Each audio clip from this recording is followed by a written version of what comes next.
Vellamunda Maoist കേസിൽ കോടതി ശിക്ഷ വിധിച്ചു. ഒന്നാം പ്രതി രൂപേഷിന് 10 വർഷം തടവ്, 4-ാം പ്രതി കന്യാകുമാരി, 8-ാം പ്രതി ബാബു ഇബ്രാഹിമിനും 6 വർഷവും 7-ാം പ്രതി അനൂപിന് 8 വർഷവുമാണ് തടവ് ശിക്ഷ.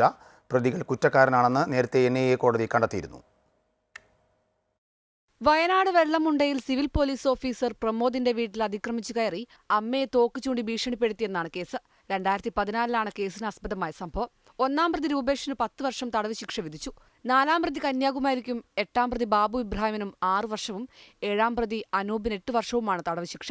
രൂപേഷിനെതിരെ ആയുധ നിയമവും SC/ST നിയമവും തെളിഞ്ഞിരുന്നില്ല. കന്യാകുമാരിക്ക് UAPA 38 പ്രകാരം മാത്രമാണ് ശിക്ഷ. ആരെയും ആക്രമിച്ചതായി കണ്ടെത്താൻ കഴിഞ്ഞിട്ടില്ലെന്നും അതിനാൽ ശിക്ഷയിൽ ഇളവ് വേണമെന്നും പ്രതികൾ കോടതിയിൽ ആവശ്യപ്പെട്ടിരുന്നു. സംഭവത്തിന് ശേഷവും പ്രതികളുടെ സ്വഭാവത്തിൽ യാതൊരു മാറ്റവുമില്ലെന്നും അതിനാൽ പരമാവധി ശിക്ഷ ഉറപ്പാക്കണമെന്നും പ്രോസിക്യൂഷൻ കോടതിയിൽ വാദിച്ചു. UAPA വകുപ്പിനു പുറമെ ഗൂഢാലോചന, ആയുധം കൈവശം വയ്ക്കൽ, വധശ്രമം ഉൾപ്പെടെയുള്ള വകുപ്പുകളാണ് ശിക്ഷ. പ്രതികൾ ഗൂഢാലോചന നടത്തിയതിന് തെളിവുണ്ടെന്ന NIA സമർപ്പിച്ച കുറ്റപത്രത്തിലാണ് കോടതി വിധി പ്രസ്താവിച്ചത്. അമൃത ന്യൂസ്, കൊച്ചി.